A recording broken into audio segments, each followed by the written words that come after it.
Ku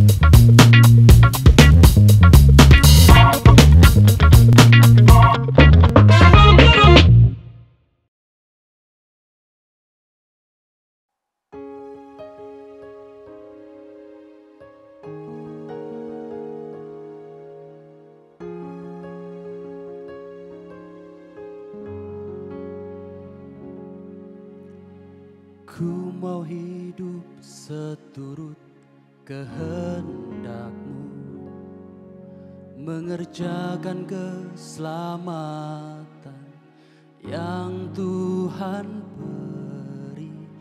Biarlah hidupku menjadi jawaban bagi setiap orang yang membutuhkan.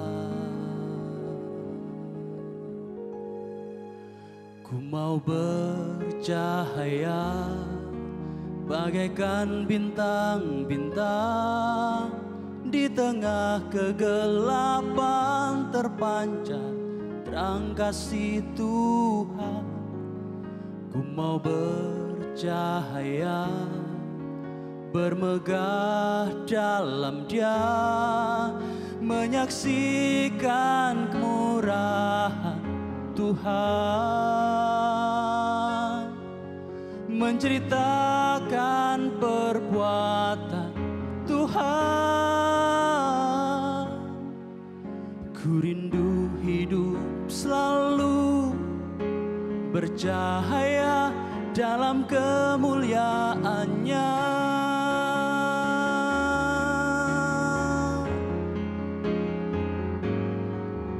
Ku mau bercahaya bagaikan bintang-bintang, di tengah kegelapan terpancar terang kasih Tuhan. Ku mau bercahaya, bermegah dalam Dia, menyaksikan kemurahan Tuhan, menceritakan perbuatan Tuhan. Ku rindu hidup selalu bercahaya dalam kemuliaan-Nya.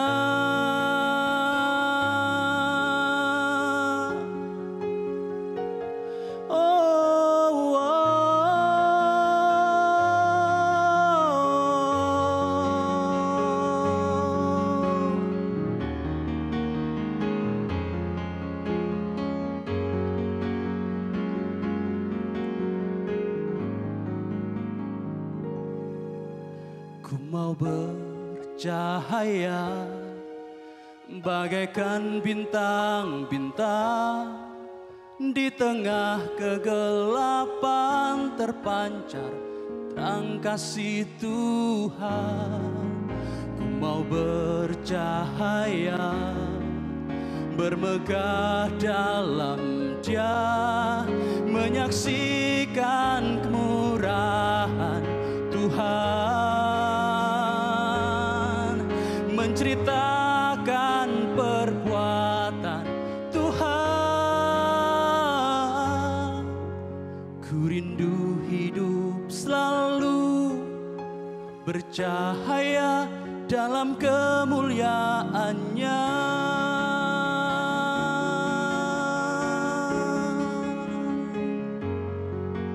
Ku rindu hidup selalu bercahaya dalam kemuliaan-Nya.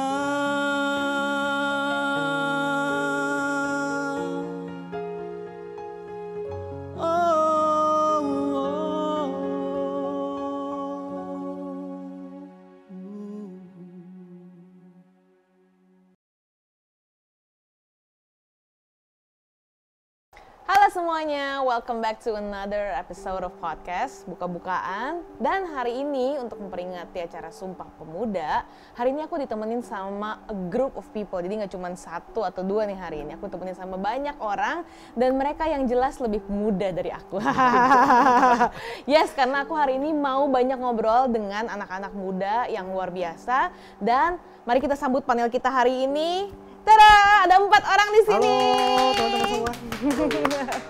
Halo. Nah, mungkin ada yang udah familiar sama mukanya, ada juga yang mungkin baru pertama kali lihat.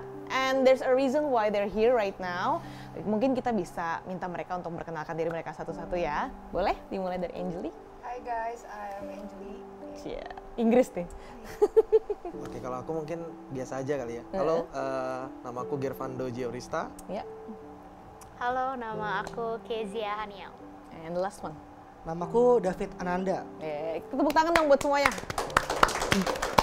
Alright, mungkin beberapa penasaran ya kenapa sih ada 4 orang di sini. Nah, mungkin nanti kalian bisa cerita nih masing-masing. Kalian datang dari background yang berbeda-beda teman-teman. Jadi banyak hal yang bisa kita diskusikan sama mereka, tapi yang jelas mereka punya perspektif yang luar biasa yang bisa kita share sama-sama hari ini gitu ya. Nah, kalau mau tanya nih Angeli, sekarang lagi kesibukannya apa sih sekarang?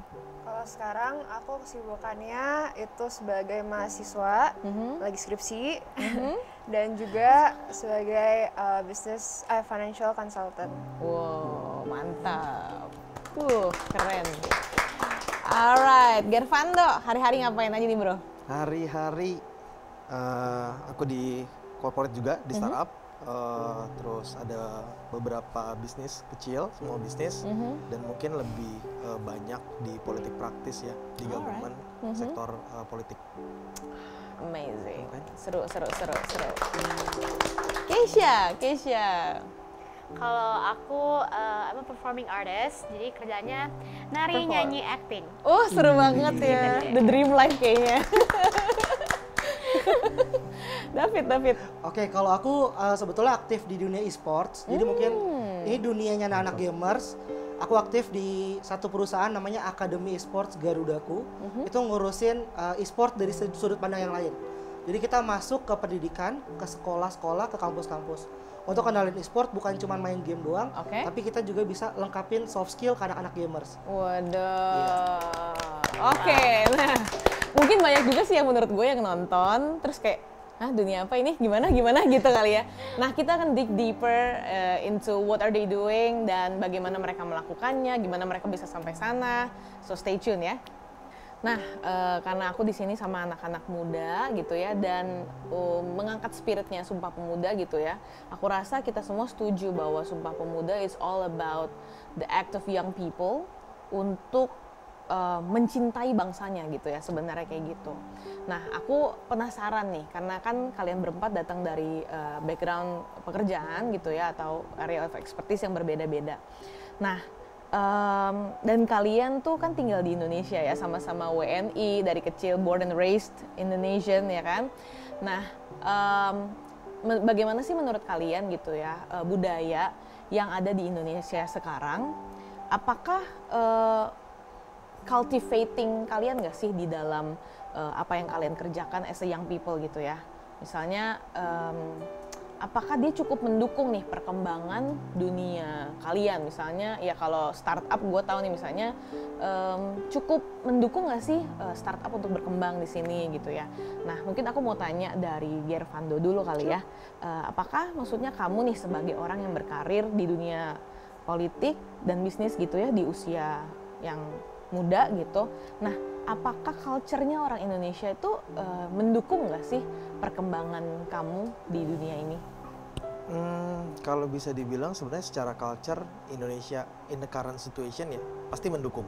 Kita makanya simple as kita bisa bicara kayak sistem yang saat ini, yang saat udah dijalankan aja sebenarnya banyak regenerasi yang udah mulai dilakukan sama government, gitu kan, peran-peran anak muda mulai banyak ditonjolkan gitu, dan anak muda sudah mulai diberi ruang gitu ya buat bisa speak up, mereka bisa sampaikan apa yang mereka mau.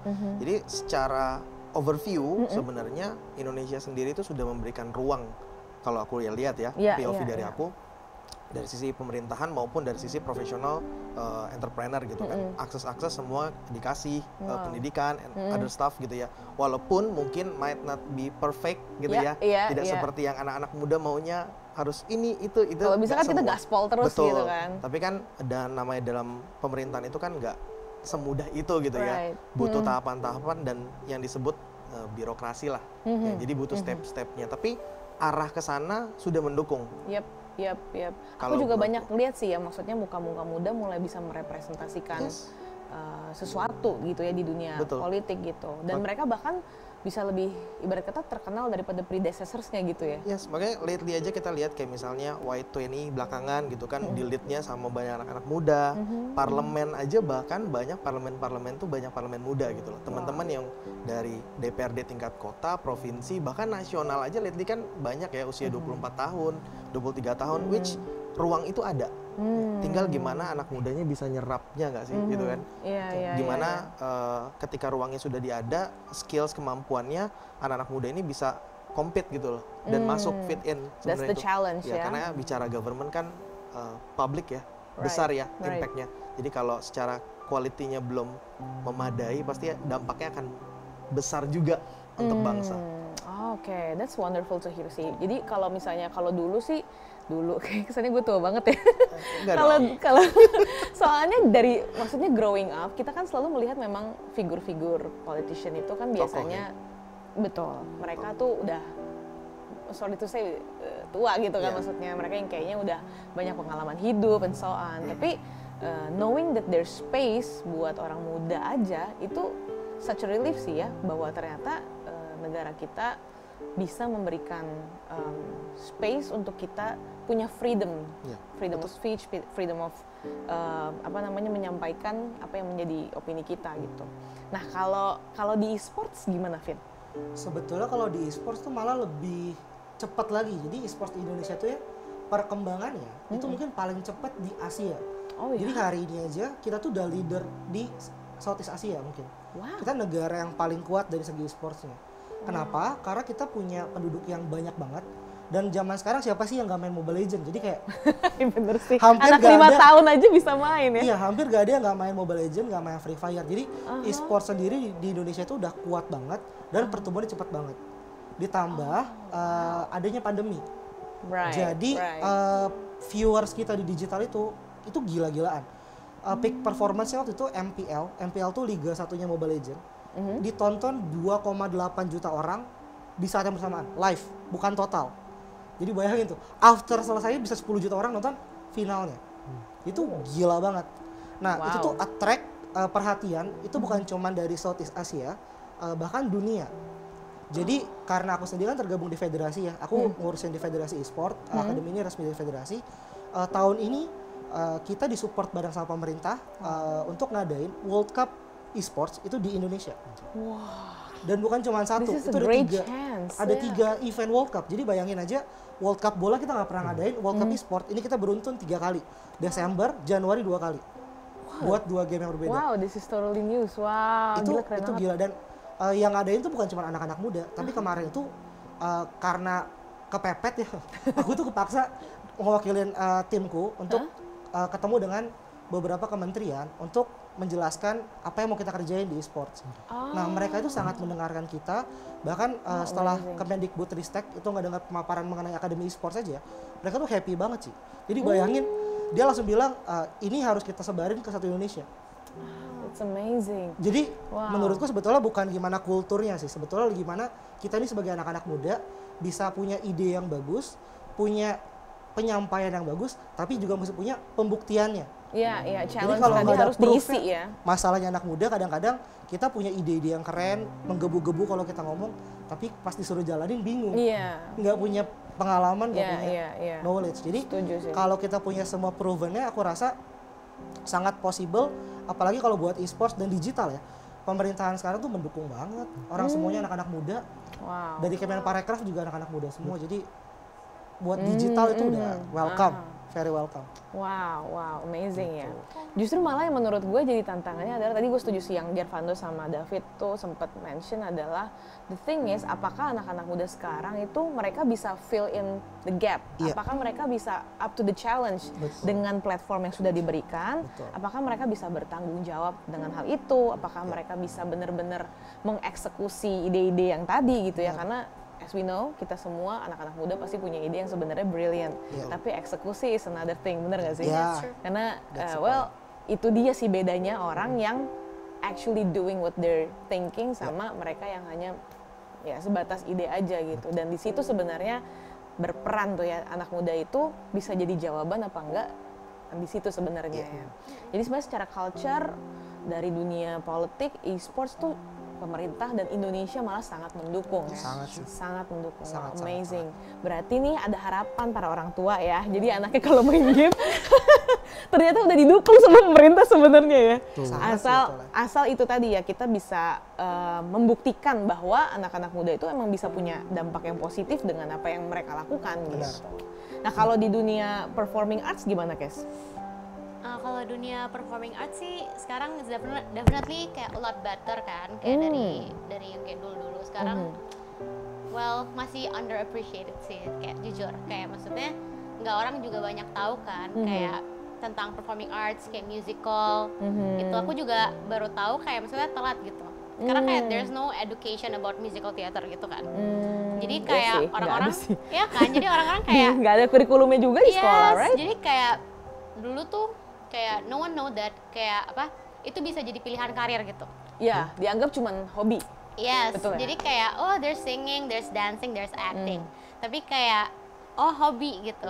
Nggak ada yang kayak e-sports juga dulu ya. Iya kan? Cuman kayak hobi. e-sport juga kayak Malah jadi kayak anak males gitu kan. Iya, jadi kayak kamu ngapain sih? Belajar dong gitu kan. Gitu dong. Kamu ngapain gitu main game? Kamu ngapain hari mulu?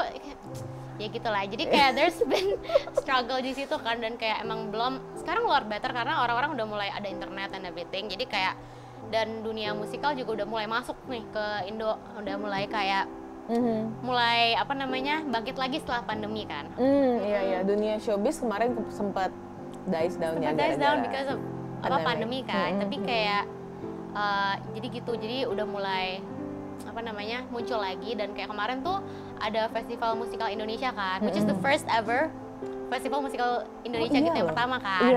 Itu juga dari pemerintah sih, maksudnya kayak pemerintah dukung gitu, jadi kayak it's a big deal juga sih, kayak it's a big event gitu kan, yang kayak first ever apa festival musikal Indonesia dan kayak didukung sama pemerintah juga, jadi kayak apa step yang lumayan signifikan sih buat apa namanya dunia teater gitu.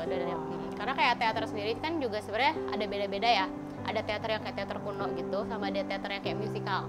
Musikal itu lebih kayak dari luar gitu.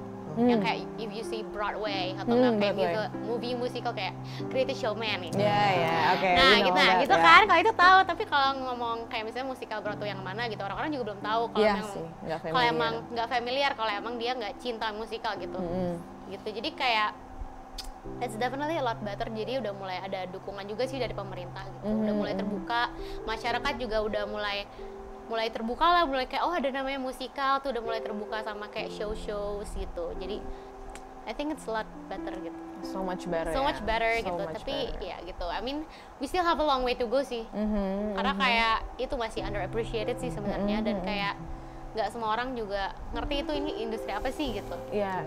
Gitu bahwa sih. ini bisa jadi pilihan karir mereka, ini bisa, maksudnya kita bisa melakukan panggilan kita juga di sini gitu kan sebenarnya. That's true, dan kayak orang-orangnya juga yang di musikal ya, bukan yang kayak kalau teater yang benar-benar teater gitu, I think agak lebih banyak. Tapi kalau dunia musikal tuh yang kayak benar-benar musikal dikit banget orangnya. Jadi kayak itu lagi gitu. Lu bakal ketemu orangnya dia lagi gitu. Iya, dia lagi gitu. Oke, menarik sekali ya dunia ini ternyata masih banyak yang bisa di tap into ya sebenarnya. That's true ya. Alright, nah kita juga punya nih anak perwakilan anak emas. Anak impian. Iya, anak impian semua orang tua, especially Asian parents ya. Kayaknya waktu gua masih kuliah, I aspired to be her kayaknya gitu ya. Udah kuliah gitu ya, terus kerja lagi kan. Nah, kalau Anjali sendiri, kamu merasa ini nggak sih waktu kenapa kamu memutuskan why not kuliah aja, tapi instead kamu kayak udah sambil skripsi lagi kan? Iya. Kenapa kamu mau sambil kerja juga gitu? Well, actually tujuan kuliah adalah untuk mencari kerja. So kalau Okay, good why not, point. right? Good point. That's Okay, the okay. mindset of teman-teman aku juga sih in the business, anak-anak bisnis gitu kan. Jadi ya kita kayak gitu juga gitu. So it's pretty kayak usual aja gitu buat kayak orang-orang di komunitas aku gitu, di lingkungan aku tuh ya kayak gitu. Mereka sambil kuliah, sambil bisnis, sambil kerja, sambil apa kayak gitu sih. Oke, menarik. Ini ambis kah bahasa lainnya atau wow. Mungkin ya, tapi that's a good point sih sebenarnya. Bener juga ya, orang kan kuliah untuk cari kerja, so kamu ngambil kuliah juga yang jurusannya bisa supporting what you're doing right now gitu ya. Iya bener sih, I aspire to be her kayak dulu. Gimana caranya? Terus tapi kayak enggak, bukan di situ. Bukan. Kamu bukan di situ, Nak. Belok. Kembali ke jalan ya. Kembali ke jalan. Iya benar-benar. Nah, menarik banget nih. Kita udah mulai ngomongin, apalagi kalau udah masuk ke passion kita masing-masing gitu ya. Nah, gua rasa tuh pasti banyak nih pertanyaan atau pada waktu kalian memulai gitu ya. Dimanapun kalian memulai gitu, ada yang orang memulainya udah dengan yakin nih, gue emang di sini gue gitu. Tapi kan ada juga misalnya anak-anak muda yang mulai dengan ketidakyakinan. Gue coba dulu deh, ya nggak sih? Gue coba dulu deh berkarir di sini. Gue coba ini dulu, ini works for me or not gitu kan. And then ya along the way mereka menemukan di mana mereka seharusnya berada. Nah, tapi gue pengen tanya sih, maksudnya kalau misalnya untuk sekarang gitu ya, mungkin dari Anjali dulu ya, apa sih yang menjadi struggle terbesar kamu gitu ya di saat-saat dimana kamu kayak gini misalnya, apakah time management ataukah struggle utama justru datangnya dari luar atau dari diri kamu sendiri untuk kamu bisa mencapai apa yang menjadi mimpi kamu, apa yang menjadi aspirasi kamu? Oke. Kalau tadi benar sih sebenarnya menurut Cici ya, kayak still have a long way to go gitu kan. Dan banyak kayak mencari pengalaman-pengalaman juga gitu long kan. Way to go. Iya. Long way to go. Long way to go. Jadi ya masih banyak dreams yang kayak aku pengen capai juga. Jadinya mungkin mungkin dari kayak beberapa orang gitu yang aku udah terima sendiri, kayak saat misalkan I speak out kayak my dreams atau apa gitu kan, and people kayak mungkin orang-orang yang lebih tua gitu ya, mungkin udah menghadapi realita gitu ya, right, ya kan? Okay. So they said kayak bilangnya kayak, ya udah jangan mimpi tinggi-tinggi lah, ngapain gitu kan. Padahal kayak when you still keep on dreaming, when you still keep on believing, itu justru ya itu kayak manifestation gitu kan ya. Sedap. Don't stop. Oke, lanjut. Ya, don't stop believing gitu kan. Right. Jadi kayak ya tetap gitu, walaupun in the process kita mungkin ya of course ada ups and downs, many kayak ada challenges gitu kan. Tapi ya don't stop dreaming gitu. Jadinya ya itu sih mungkin dari perkataan orang-orang gitu ya, bilang kayak ya ngapain mimpi jauh-jauh, kayak nggak mungkin lah lu gaji segini apa segala macam gitu kan.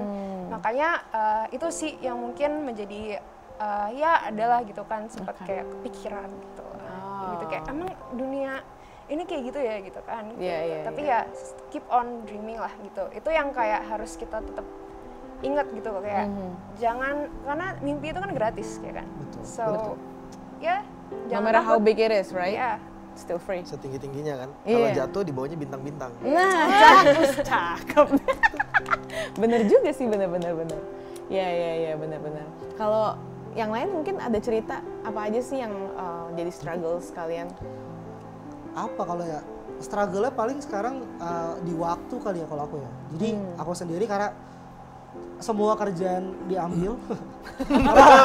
Masih muda jadi ya. Masih single juga ya? Iya.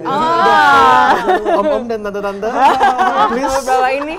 Jadi tolong ditandain. Weekdays sudah kerja kan ngantor, fokus ngurusin itu, terus weekend aku masih ngajar di sekolah, ngajarin e-sport, ngajar eskul. Jadi belumnya kalau e-sport tuh suka ada eventnya di weekend. Jadi ya kita suka ada event kan, sama aja. Jadi dari weekdays, weekend, semua kamu embat tuh ya? Tergantung tawaran. Ya soalnya struggle paling satu di waktu sih. Yeah. Kedua di kondisiku yang sekarang lebih karena aku lagi sering diingetin soal buat jaga jaga hati sebetulnya sih. Jadi nggak boleh sampai ada rasa sombong atau rasa bisa karena kemampuan sendiri. Nah, itu yang paling penting. Karena ada satu hal sih yang paling aku ingat dari Papa Icika sebetulnya. Jadi ini pegangan sih. Om Wirio. Jadi katakan simpel banget, Tuhan itu adalah faktor pembeda buat kita yang percaya sama Tuhan. That's right. Nah itu doang yang dipegang sih. Jadi selama ngerjain kerjaan di tempat manapun, peganganku ya itu Tuhan. Karena kerjaannya kadang-kadang tuh random banget sih. Jadi bayangin aku tuh dapat kerjaan mendadak disuruh jadi performance coach atau mental coach untuk timnas e-sports. Siapa yang pernah ngerjain itu? Aku lulusan public relation, nggak ada urusannya sama gituan kan. Belajar handle orang itu di gereja. Punya teman-teman komunitas di media, di creators yang kita udah jalan sama-sama 12 tahun kan. Wah, tepuk tangan dulu dong. Jadi belajar mentoring cuma di situ. Cuma waktu ditawarin jadi mental coach, pede aja. Siap. Hajar pokoknya. Ya untungnya bisa berjalan dengan baik. Jadi ya sekarang yang aku jalanin struggle adalah untuk tetap bisa ngelihat apa yang aku kerjain ya karena Tuhan yang tolong sih. Karena aku juga nggak ngerti, tiba-tiba bisa nyampe di sini aja. Bingung juga. Diarahin sana sini gitu. Iya, Itu doang jadi struggle sekarang. Amazing. Nah, ada satu hal yang tadi menurut aku menarik banget nih dari yang David omongin ya soal waktu. Kalian pasti familiar dong dengan the term hustle culture. Iya. Ya, pasti familiar ya. Buat yang nggak tahu. Hustle culture itu gimana jelasinnya ya? Semacam apa ya, pokoknya kalau nggak sibuk tuh kayaknya tekanan sosial. Iya, kalau nggak sibuk tuh kayak nggak hidup gitu.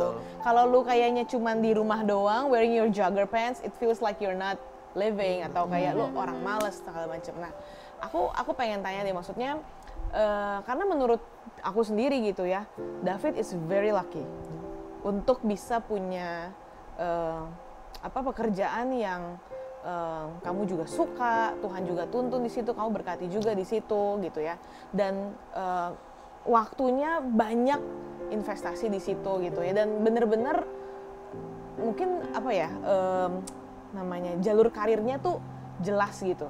Nah, tapi aku juga tahu bahwa ada orang-orang yang pengen kayak David, cuman belum sampai di situ gitu. Nah, tapi kan the term hustle culture ini brings a lot of pressure.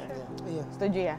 Brings a lot of pressure into orang-orang yang sebenarnya bukannya mereka malas, tapi mereka cuman mungkin belum ketemu hot buttonnya, belum ketemu orang yang tepat, belum ketemu kesempatan yang tepat gitu. Menurut aku ada andilnya di sana. So, what's your take on that, Kes?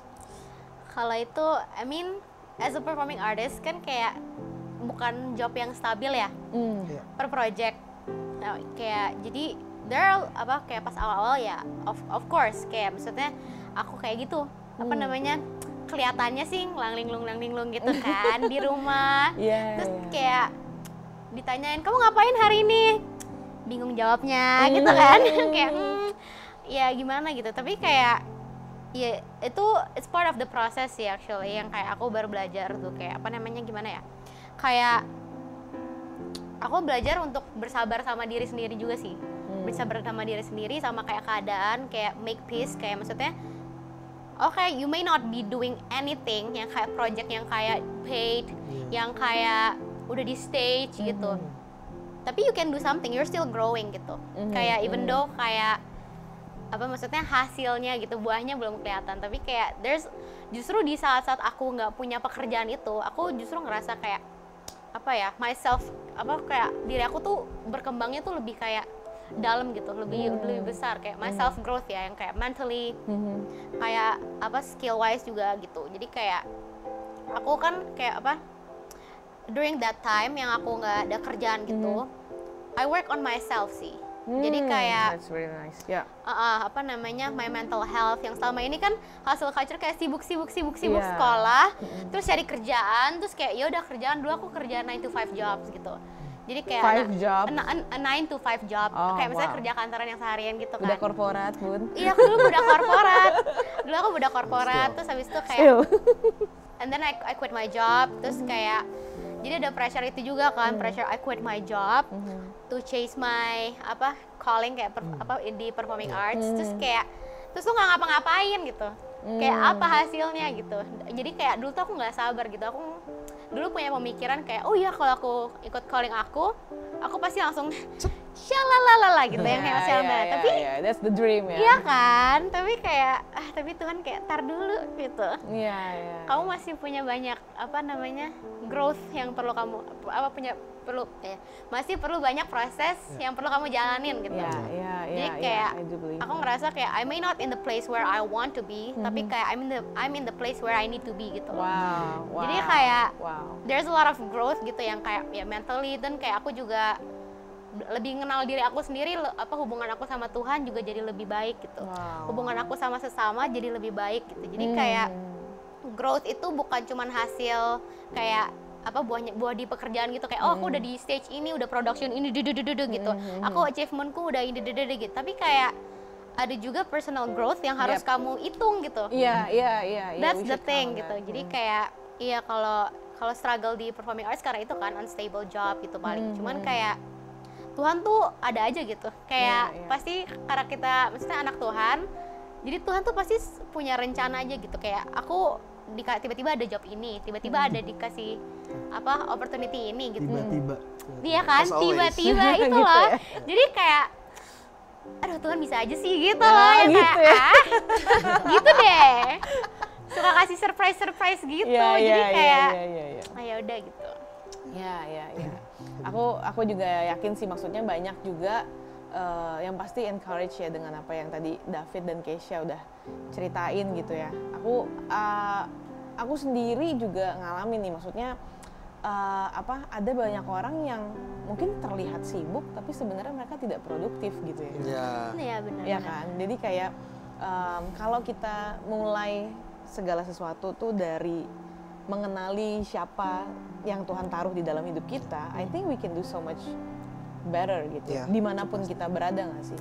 Tapi kalau misalnya kita hanya put on a show for people to see, I think eventually karena kita nggak berdasar dari fondasi yang kuat, eventually the show will fall anyway gitu. Betul. Karena itu cuman kayak how to put up with society gitu ya. Nah, pernah nggak sih maksudnya kalian mendapati criticism gitu ya dengan apa yang kalian lakukan, believing in your dream, believing in your vision gitu ya. Pernah nggak sih kalian dapetin challenges gitu ya dari orang-orang sekitar kalian? Boleh nggak sedikit cerita pengalamannya? I actually have aku baru aja kayak nemu quote bagus gitu kayak tentang itu kayak who you are is more important to God than what you can do for Him. Kayak you are first and foremost daughter. Nangis dulu, gitu. Jadi kayak nangis dulu nggak disebut. Sama ini kan aku kayak doanya Tuhan pakai aku. Tuhan aku mau masuk ke panggilan aku. Tuhan aku mau opportunity. Tapi kayak who you are is more important gitu loh Tuhan. Jadi kayak itu juga kayak gitu. Jadi kayak gitu sih kalau misalnya. He's walking through apa yang kita punya nggak sih? Yes, definitely. Karena kan dia baru percayain dari apa yang ada di tangan, gitu kan? Bukan apa yang nggak ada kita punya kan? Maksudnya dia kasih pekerjaan, kepercayaan, semua yang memang yang ada di kita sebenarnya gitu loh. Betul. Kayak tongkat yang dipegang Musa itu kan ada di dia kan, sebenarnya dipakai. Betul. God works in this way gitu loh. Caranya seperti itu, bukan ya makanya kalau kadang kan kita selalu ngeliat kayak pengennya ngerjain besar, pengennya ini gitu kan. Tapi sebenarnya itu kadang kita tuh dikasih kerjaan itu yang memang ada kita punya gitu loh. Ya kalau misalnya bicara kayak value, terus tantangan di luar gitu ya. Mungkin kalau di politics, apalagi yang mungkin kita memegang teguh gitu ya, apa yang jalan calling, kalau aku callingnya politics gitu kan. Itu banyak banget orang mungkin lihat, wah temen gua nih misalnya udah di stage yang lumayan gitu ya, di in terms of partai gitu kan, in terms of posisinya gitu kan, udah menjabat di posisi yang lumayan gitu kan. Tapi kan sebenarnya kita been through proses yang panjang nih sebenarnya. Yang nggak dilihat orang ya prosesnya. Mungkin small things yang aku bisa share gitu ya, kalau di aku sangat relate banget gitu. Aku pernah melalui proses pemilu 2019 mungkin most of my friends tahu juga mungkin ya, Cici mungkin juga tahu. Dan ada hal yang aku percaya, value-value yang kita pegang gitu ya, terus setia dengan apa yang Tuhan percayakan, dan juga terutama pegang teguh sama dalam journey kita tuh kita taat aja gitu apa yang Tuhan percayain misalnya gitu ya. Nah, ada pernah di posisi dimana dipertaruhkan untuk kamu bisa menang dalam satu kontestasi, tapi kamu berbuat cheating yang sebenarnya cheating yang bukan seharusnya kamu buat. Karena orang berbuat cheating terhadap kamu jadi kamu harus berbuat cheating untuk mengembalikan apa yang seharusnya punyamu. Kayak Dan berhutang berhutang. Dan di satu sisi diperhadapkan untuk gimana kalau kamu stick juga dengan apa yang kamu pegang, kamu nggak ambil jabatan itu, kamu nggak kejar itu, karena memang masuk di politik itu panggilan, bukan kita cari profession, kita bukan cari kerja gitu kan. I've been there gitu loh, untuk memilih di tengah-tengah itu, untuk memilih untuk bisa, oke, gue bisa selesaiin masalah ini, gue bisa dapat posisi jabatan tertentu itu, aku bisa dapat. Dan orang mungkin bisa bilang kayak clap hands, wah gila teman gue dapat posisi, tapi kita tahu, oh sebenarnya gue melakukan hal yang sebenarnya Tuhan gak mau. So how do you find your pivot? Gimana cara lo mendapatkan standing point lo? Menurutku kembali ke awal, start from the beginning. Kalau misalnya kita jalan teman-teman yang jalan di callingnya, kalau aku ya karena dulu sebelumnya di FLCC ya, berkomunitas di FLCC, value-value yang selalu ditanamkan, kita jalan cari panggilan, butuh proses, butuh waktu, dan ketika kita jalan di panggilan itu kita diteguhkan gitu. Dalam artian ada beberapa hal yang kita bisa tahu bahwa ini tuh panggilan kita loh, dari penyertaannya, penyediaannya, perlindungannya dan segala macam. Nah, jadi saat jalan itu kita punya confidence level, dan pun kalau ternyata itu kan kadang kita merasa, oh kalau kita menang atau kita achieve that, itu finishnya kita. Sebenarnya kan enggak kan? Iya. Itu kan kadang kita melihat itu finishnya kita. Sebenarnya kan mungkin Tuhan mau kayak, itu bukan finishnya. Aku belokin kamu dulu sedikit. Wow. Gitu So loh. good. Untuk kamu bisa berproses kan gitu kan. Untuk kamu bisa berproses dan kamu bisa lebih humble. Once kamu dapat kesempatan yang tepat, kamu sudah bisa, hatimu sudah bisa tepat. Iya kan? Tinggal gimana kita coba meresponi, kan semua kan balik lagi sama respon kita kan. Mungkin orang di luar di sana, wah sayang banget gitu, lost opportunities dan segala macam. Tapi aku lihat ya itulah, kalau kita berpegang sama callingsnya kita tuh, sama apa yang Tuhan kasih gitu ya, confidence aja sih jalan sih sebenarnya. Confidence aja. Dan ya itu yang harus kita mulai tanemin gak sih? Karena jalan di sini panggilan gitu loh. Bukan karena supaya orang lihat itu bagus, supaya orang praise what we works gitu kan. Dan bukan juga supaya kita gain something over it. Benar. But because we can give something to it, nggak sih? Namanya kan pelayanan, tangannya ke bawah kan, bukan kita minta kan. Sedap. Benar. Mantap.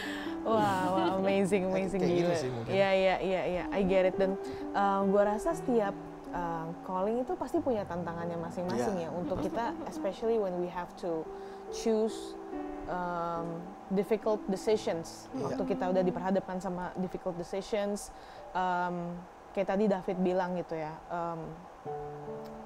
pada waktu justru kita lagi di peak gitu, kadang-kadang Tuhan bisa ngingetin kita bahwa there's something that we forgot. Bahwa Tuhan tuh kayak ngasih kita mirror view, kayak ngasih kita spion gitu menurut gue. Mungkin buat orang-orang yang Tuhan lagi bawa kenceng, Tuhan kasih spion supaya kamu nggak nabrak kiri kanan. Tapi buat orang yang lagi di bahu jalan, Tuhan Yesus tuh kayak kasih kita perspektif yang lain, bahwa sebenarnya ada hal yang kita suka overlook, yaitu ke dalam.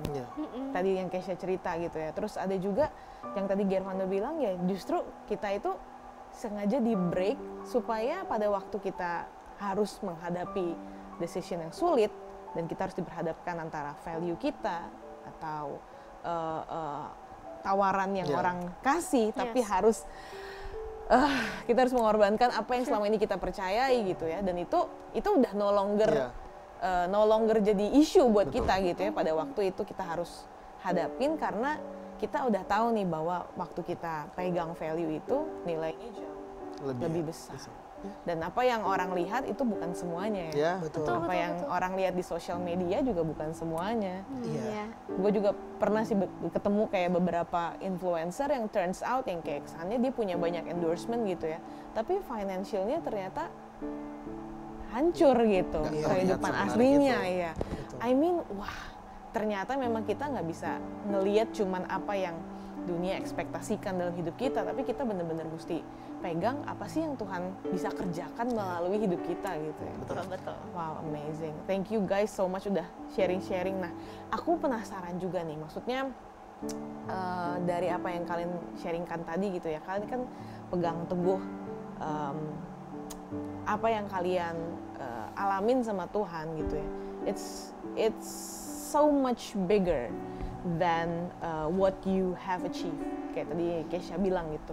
Karena pengalaman berjalan bersama Tuhan itu kan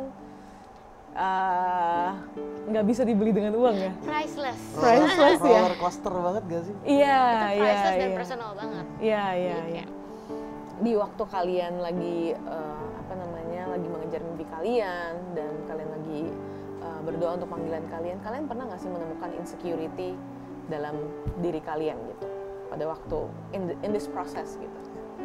Of course. Mungkin dari Angeli? Of course ya, apalagi paling minim experience gitu ya. Kayak sebenarnya luckily kita sekarang community-nya tuh udah percaya sama anak-anak muda karena kita ya kreatif, energetic and all of that. Tapi kita emang kayak minim skill, minim resources probably and stuff like that. Jadinya kayak ya punya insecurity kayak aduh mulainya gimana ya kayak gitu kan. I get it sih. Iya. Kalau Gervando? Pasti, apalagi mungkin kayak bisa dibilang di politik itu kan orang selalu bilang kayak dunia yang keras gitu ya. Asik. Dunia mostly orang people gitu pasti jahat atau ada stuff, ngerti. padahal sebenarnya politik nggak seperti itu. Enggak ya. Gitu. Hanya orang-orang tertentu kan gitu. Okay. Nah, cuma mungkin kayak kita anak muda minority, Iya. Christian juga, triple minority, masuk di politik, ya kan? Yes. It's not an easy thing gitu loh buat kita masuk dan gimana kita bisa membaur dengan sana sini gitu kan. Itu benar-benar satu journey yang undescribable gitu ya. Tapi ya karena selalu minta udah pimpin aja, dibawa kemana aja, I go. Alright, oke. Bawa kemana aja, I go. Ya dari situ pelan-pelan gitu ya.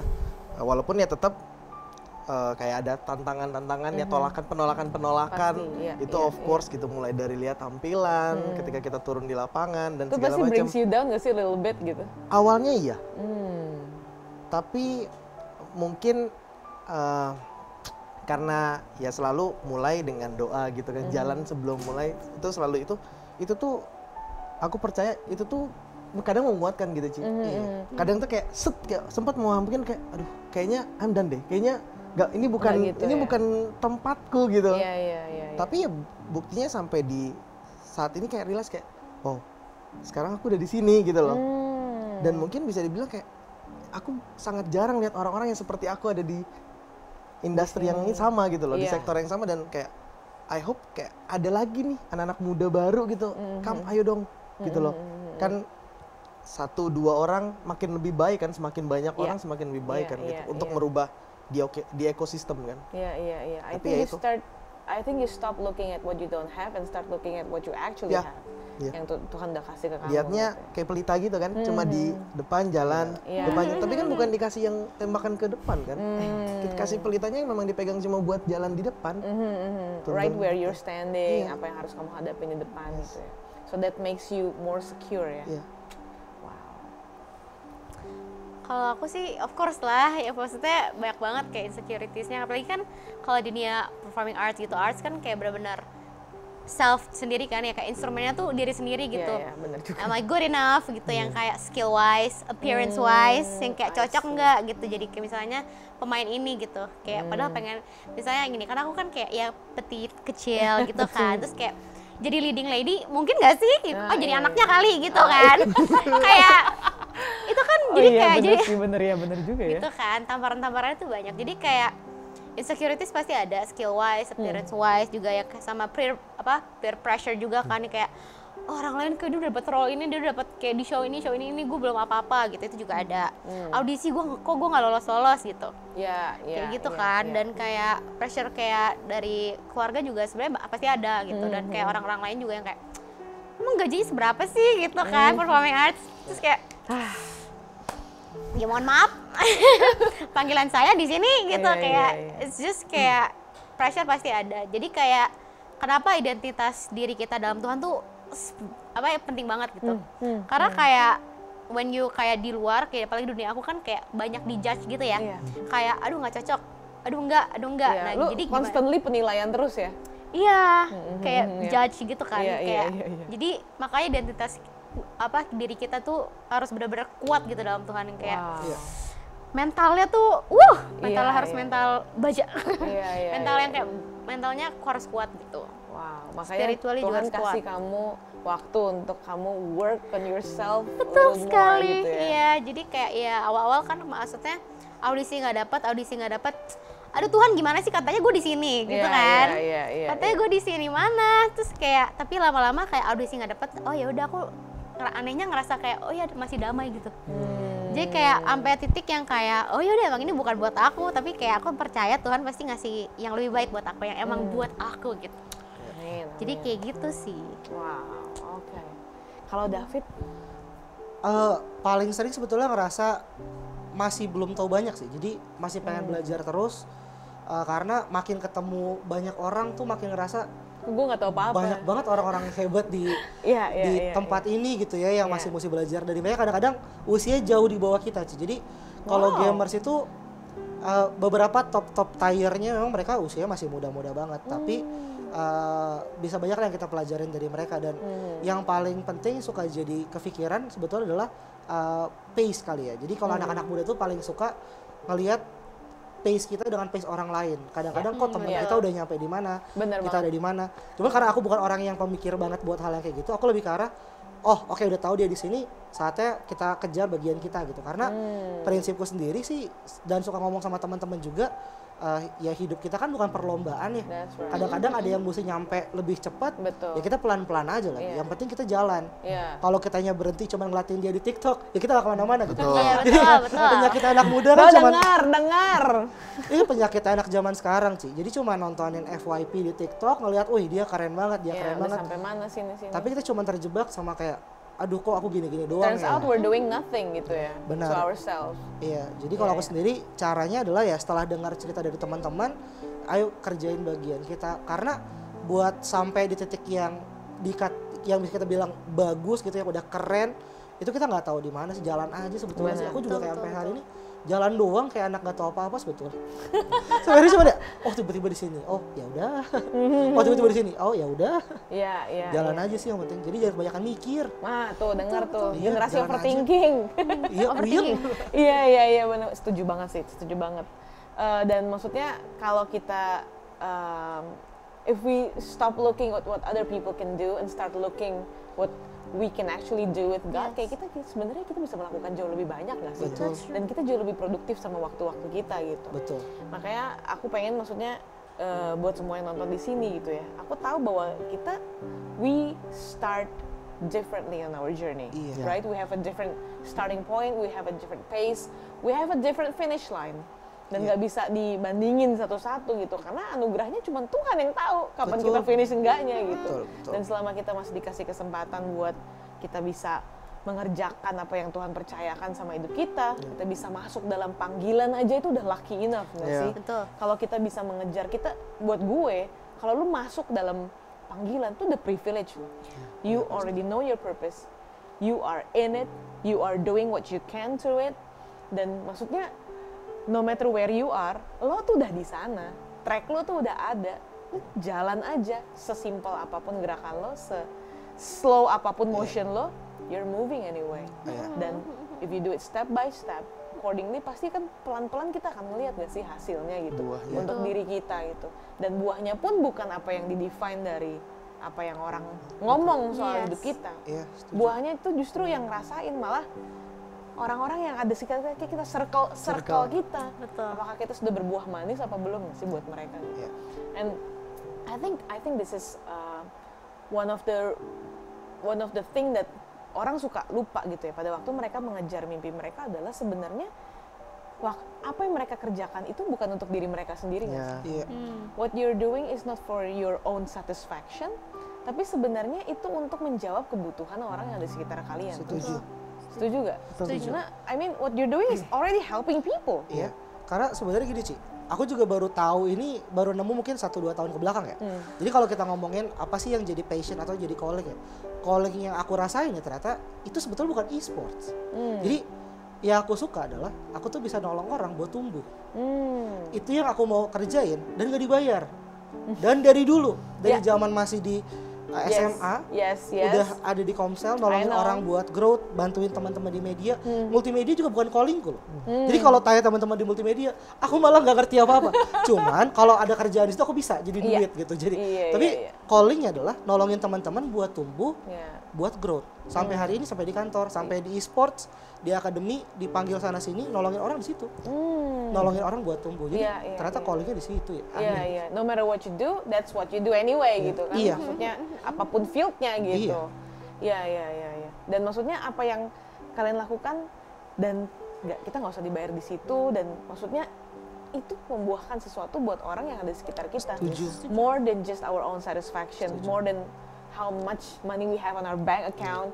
Karena satisfaction, fulfillment hidup itu kan datang bukan dari berapa banyak uang yang kita punya. Setuju? Benar, benar. Ini fun fact ya, fun fact. Karena kan aku ketemu sama banyak banget KOL centang biru ya. Jadi kayak aku di timnas kemarin aja semua anak-anak yang aku handle semua mungkin 1,5 juta followers ke atas. Nah, kalau kita mikir logika, mereka mau dengerin siapa sih? David tuh cuman orang biasa di e-sports ya. Aku tuh zaman mereka udah jadi bintang, aku tuh cuma jadi videographer. Jadi kalau aku tiba-tiba jadi mental coach di timnas kemarin, pasti mereka nggak bakal dengerin aku. Harusnya logikanya. Jadi para head coach timnas pun kayak bisa nggak ya nih anak-anak di-handle sama David gitu ya. Tapi pas kita jalanin pakai hati, aku bilang dari awal aku mau tolong teman-teman. Ternyata ya aku temuin ada plot hole di mereka semua. Mereka punya banyak uang, punya banyak followers, tapi nggak punya banyak orang yang mau kasih tahu mereka apa yang benar. Wow. That's the point. Mereka anak-anak muda semua seumuran kita. Mereka butuh mentor, orang yang mau ngasih tahu yang benar, bukan yang pengen mereka dengar. Itu poinnya. Aku temuin dari teman-teman KOL sih. Wow. So banyak banget sebenarnya yang butuh pertolongan kita ya. Banyak banget. Kalau aku nemuin ya sekarang ya. Tapi gimana cara treatment kita pembawaannya sih? Iya. Jadi aku belajar banget dari teman-teman di sini selama mentoring jadi aku sharing sama teman-teman di kreator ya. Pas aku di timnas itu ya aku bawa tuh sama aja sama di Carousel kayak gimana apa yang lu kerjain gitu. Ditolongin, mereka nemuin passionnya, mereka ngerasa ada orang yang bisa jadi safe zone buat mereka cerita. Iya. Ada atlet yang udah 2 tahun sih, dia nggak pernah angkat piala. Di SEA Games kemarin kita bawa emas itu buat Indonesia tuh 2, perak 3, perunggu 1. Wow. Dan itu cabur terbanyak yang bawa medali ya buat Indonesia. Tapi kita tolong dengan cara dengerin mereka. Wow. Bantu mereka comes up dari apa yang mereka selama ini. Orang tuh nggak ada yang mau musuhan sama mereka, takut kehilangan uang. Oh. Iya. Get it. Tapi Ya. kan kita mesti kasih tahu apa adanya. Anak muda kadang-kadang star syndrome. Iya. Oh, I have anything gitu. Duit itu nggak masalah. Bayangin, ada anak curhat sama aku, dia ngeluh masalah gajinya. Gajinya itu 2 digit, 40 sampai dengan 100 sekian juta. Ngeluh ke aku yang, ya ampun gaji gua kecil banget bos. Di sesi ngeluh itu, aku yang bayarin makan, aku yang bayarin semuanya. Gak apa-apa, bisa gini. Tapi kayak, ya udah nggak apa-apa kan, karena kita mendapatkan posisi gitu kan.